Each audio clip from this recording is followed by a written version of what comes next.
Hey friends, Janelle Inararity here. I wanted to share some thoughts that have been coming up as I've been working with clients recently who feel a sense of helplessness about everything that's happening both outside in the world and internally in their own experience of anxiety or depression or worry or shame or stress. And there's a real impulse to do something. Like, I have to do something. That's my dog. She wants to do something because I'm on the other side of the fence for her. The barking's not going to solve her problem, but she feels like it's going to help. So this is well timed, because when we're in a cycle of trauma and distress, one of the greatest challenges is to pause and actually be with the feeling and resolve the feeling, how it's showing up in the body, without having to externalize it into the world. And we've all done things where we needed to externalize in the world because we needed to make the feeling stop. We needed to change the feeling. And the thing we did out in the world blew up in our face. Like, I don't know a human who hasn't had an experience like that. But things are really amplified right now. There's so much happening in the world that's so tense, that's so stressful, and it's so charged.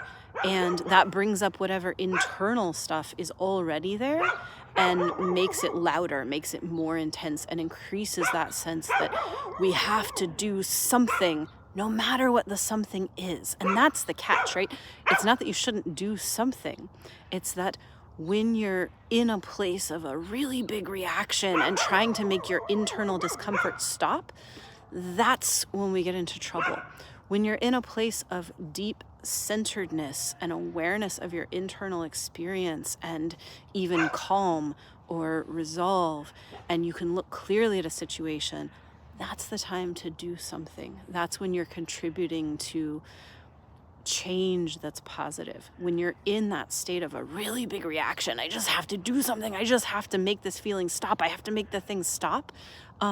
Unless you're in a situation where, like, there's a building on fire and you have to run in and get people out of the building, like, right there in that moment, you probably should stop and breathe and notice what's happening in your body and build the skill set to be able to respond rather than react. Because the flip side, what happens when we're always reacting, when we've been always reacting for a really long time, in a constant state of anxiety, of trauma cycles, things like that in the nervous system, in the body, is that everything starts to seem like a threat. Every social interaction seems like a threat. Every movement in the space, if you've ever been in that space of, like, heightened alertness, of hypervigilance, and somebody just walks in the room and says hello to you and you jump out of your skin, right? Everything starts to seem like a big danger.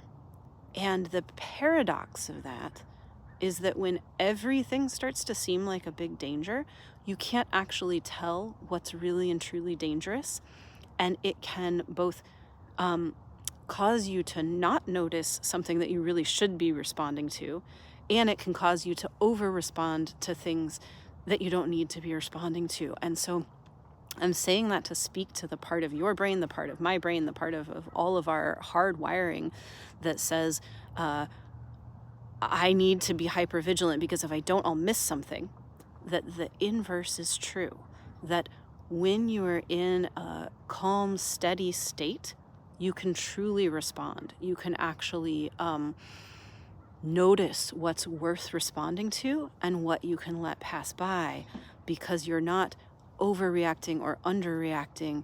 You're steady in yourself. And so if you're asking yourself whether right now, when there's so much happening in the world, it's a good idea to breathe, to go for a walk, to meditate, to dream, to enjoy pleasurable things, to be out in nature, the answer is absolutely yes, because it makes you more able to do something that's truly helpful rather than more likely to do something that's reactive and destructive. So I hope that's helpful for you today. Let me know what you think, and have a beautiful evening.